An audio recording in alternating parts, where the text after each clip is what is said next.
दोस्तों, जम्मू कश्मीर की सियासत में बड़ा उछाल आ गया है, और न सिर्फ उछाल बल्कि कह लें कि भूचाल आ गया। जी हां, जिस तरह से जम्मू कश्मीर में एक तरफ जहां राज्यसभा चुनाव को लेकर के सियासी कलाबाजियां हो रही हैं, अलग अलग जो राजनीतिक दल हैं उनके अलग अलग बयानात आ रहे हैं, इसको लेकर के सीएम अब्दुल्ला ने भी कई सवाल खड़े किए हैं। वहीं अब आपको यह बता दें कि जम्मू कश्मीर में जो उपचुनाव हो रहे हैं यानी ज़िमनी इंतखाब, तो नगरोटा और बडगाम इन दो जगहों के ज़िमनी इंतखाब के लिए इस बार ऐसा हुआ है कि बीजेपी ने उम्मीदवारों के नाम ऐलान करके लीड ले ली है।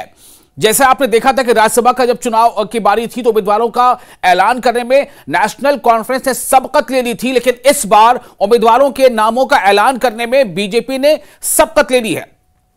तो नगरोटा और बडगाम दो असेंबली हलके हैं जहां उपचुनाव होंगे यानी बाई इलेक्शन होगा, और दोनों के लिए वोटिंग जो है वो 11 नवंबर को होगी। तो बीजेपी ने किस तरह से सबकत ले ली है, और क्या सवाल सबसे बड़ा यह है कि क्या वाकई नेशनल कॉन्फ्रेंस बहुत ज्यादा दबाव में है? क्या नेशनल कॉन्फ्रेंस बहुत जो है वो फूक फूक कर कदम रख रही है, और क्या उसकी बड़ी वजह यह है कि खुद नेशनल कॉन्फ्रेंस की पार्टी के अंदर से उसके खिलाफ आवाजें बुलंद हो रही हैं?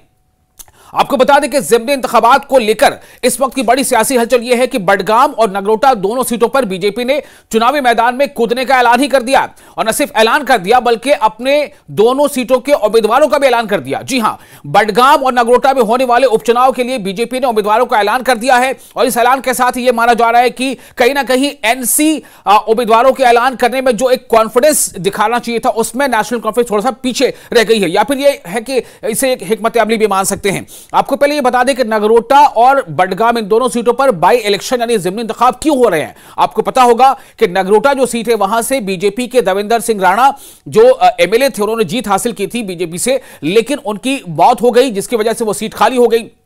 दूसरी तरफ जो बडगाम सीट है वो बडगाम सीट पर उमर अब्दुल्ला ने जीत हासिल की थी। दरअसल उमर अब्दुल्ला ने जब असेंबली का इलेक्शन हुआ था तो 2 सीटों से चुनाव लड़ा था, और बडगाम सीट पर भी वो जीत चुके थे और गांदरबल में भी जीत हासिल कर ली थी। तो उनमें से किसी एक सीट को उन्हें छोड़ना था, एक सीट को रखना था, तो उन्होंने बडगाम सीट को छोड़ दिया था और गांदरबल सीट को रिटेन किया था। इसलिए बडगाम सीट पर भी असेंबली इंतखाब हो रही है। अब आपको बता देते हैं कि बीजेपी ने जो 2 नाम ऐलान कर दिए हैं अपने उम्मीदवारों के, वो कौन कौन से हैं। बडगाम सीट से आगा सैयद मोहसिन को टिकट दिया गया है। ये यहां पर बीजेपी ने एक बहुत बड़ी यूं कह सकते हैं कि सियासी सूझबूझ का जो है मुजाहरा किया, चूंकि बीजेपी ने बडगाम सीट से आगा सैयद मोहसिन को टिकट दिया है, जबकि नगरोटा से देवयानी राणा को उम्मीदवार बनाया है। अब आपको बताते हैं देवयानी राणा कौन है। देवयानी राणा देवेंद्र सिंह राणा की बेटी हैं। देवेंद्र सिंह राणा की मौत हो गई थी, वो एमएलए थे, वो मौत हो गई थी उनकी, उसके बाद ही वहां पर सीट हो रही है, उस सीट पर चुनाव हो रहा है। तो जाहिर बात है कि देवयानी राणा को एक जो है सपोर्ट, ऐसे तो बीजेपी ने वो सीट जीती भी थी, प्लस उनको एक इमोशनल सपोर्ट भी मिल सकता है। तो ऐसे में यह माना जा रहा है कि देवयानी राणा के लिए यह चुनाव जीतना कबले आसान हो सकता है, लेकिन सब कुछ मुनसिर करता है कि हालात कैसे बनते हैं। दूसरी सीट जो है वो बडगाम सीट पर आगा सैयद मोहसिन को बीजेपी ने टिकट दिया है। यह माना जाता है कि बडगाम सीट पर जो एक ऐसा असेंबली हलका है जहां पर जो शिया बिरादरी हैं उनकी काफी अक्सरियत है, यानी वो अगर चाह ले तो किसी के हार या जीत में बड़ा किरदार अदा कर सकते हैं। तो ऐसे में बीजेपी ने भी अगर आगा सैयद मोहसिन को टिकट दिया है तो इसका मतलब है कि कहीं ना कहीं मुकाबला बहुत टफ होने जा रहा है। दूसरी तरफ एक बात यह भी है कि जो नेशनल कॉन्फ्रेंस के मेंबर पार्लियामेंट है आगा रुहुल्ला मेहदी, उन्होंने यह कह दिया है कि वो अपनी पार्टी के लिए तशहीर नहीं करेंगे, यानी प्रचार नहीं करेंगे। अगर वो अपनी बात पर यूं ही कायम रहते हैं तो वाकई मान के चले कि नेशनल कॉन्फ्रेंस के लिए बहुत बड़ी मुश्किल हो सकती है। हालांकि नेशनल कॉन्फ्रेंस के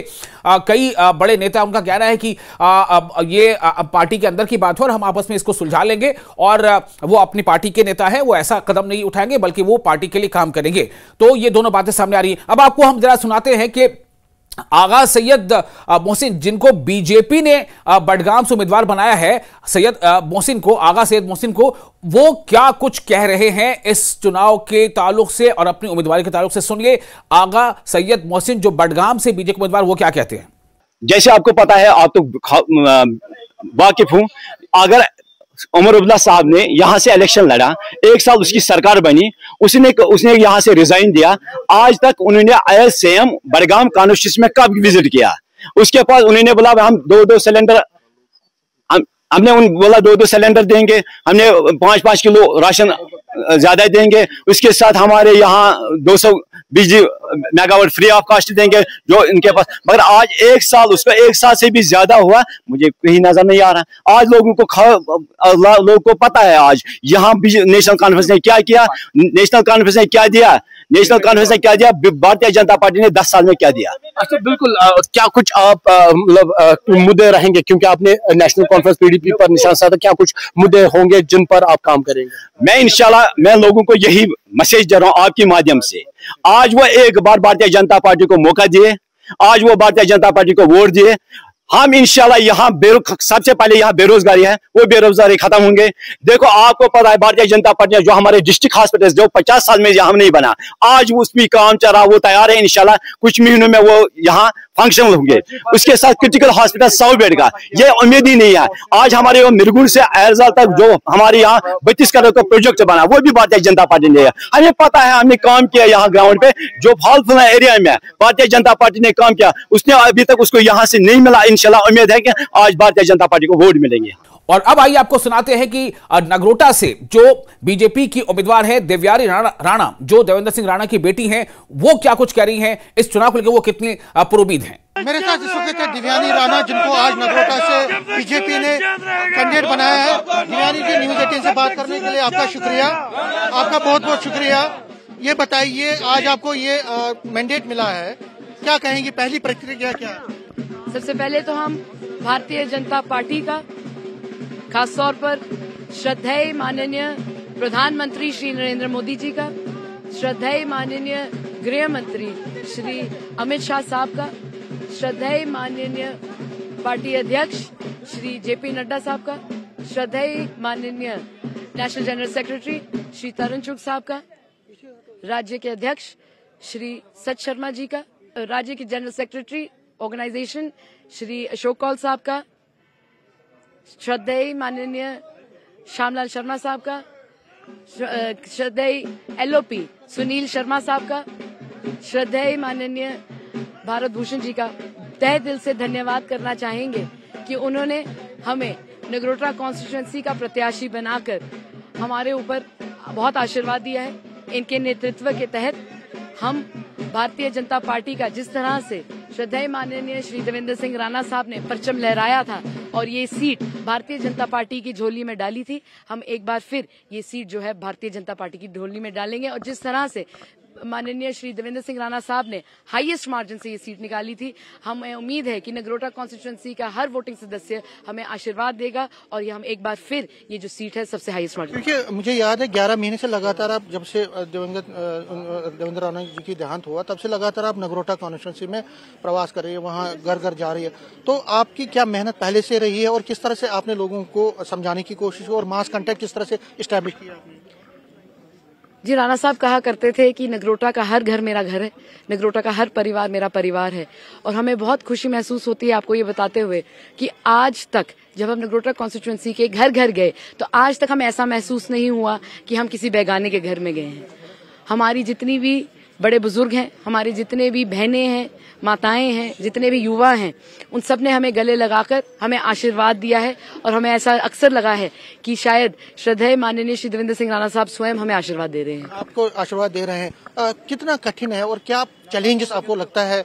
आप कैंडिडेट हैं और उस पार्टी की जिसने आपको बड़ा एक भरोसा आप पे जताया है, क्योंकि बहुत सारे लोग और भी उम्मीदवार थे, आपको क्या लगता है कितना बड़ा चैलेंज है और उस पर खरा उतरने के लिए आप क्या कितनी कोशिश करेंगे? देखिए, भारतीय जनता पार्टी का हर कार्यकर्ता चुनाव के लिए तैयार रहता है। भारतीय जनता पार्टी का कार्यकर्ता हर समय समाज की सेवा करने में कर्मठ रहता है। और हमें उम्मीद है कि जिस तरह से राणा साहब ने एक सपना देखा था कि नगरोटा कॉन्स्टिट्यूएंसी को इस तरह से चमकाना है कि पूरे भारत देश में एक मॉडल कॉन्स्टिट्यूएंसी बने, तो उस तरह से ही हम उनका जो है एक सपना पूरा करेंगे और सपना साकार करेंगे श्रद्धेय माननीय प्रधानमंत्री श्री नरेंद्र मोदी जी के नेतृत्व में। लास्ट में अगर आप चुन के आती हैं तो आपका प्रायोरिटी क्या रहेगी, मेन फोकस क्या रहेगा, 1 2 3 करके? देखिए नगरोटा कॉन्स्टिट्यूंसी जैसी बड़ी कॉन्स्टिट्यूंसी में क्या हर जो हमारी 49 पंचायतें हैं, हर पंचायत की अपनी एक यूनिक चैलेंजेस रहती हैं। हमारी टोपोग्राफी भी हर इलाके की अलग अलग है, तो हमने हर पंचायत में जाके बड़े बुजुर्गों से बात की है, औरतों से बात की है, युवाओं से बात की है, और एक जिस तरह से राणा साहब ने एक मास्टर प्लान बनाया था, उन्हीं के मास्टर प्लान के साथ जोड़कर हमने करंट स्थिति का एक जायजा लिया है, और हमें उम्मीद है कि सबके जितने भी अपेक्षाएं और आकांक्षाएं उस पर खरे उतरेंगे।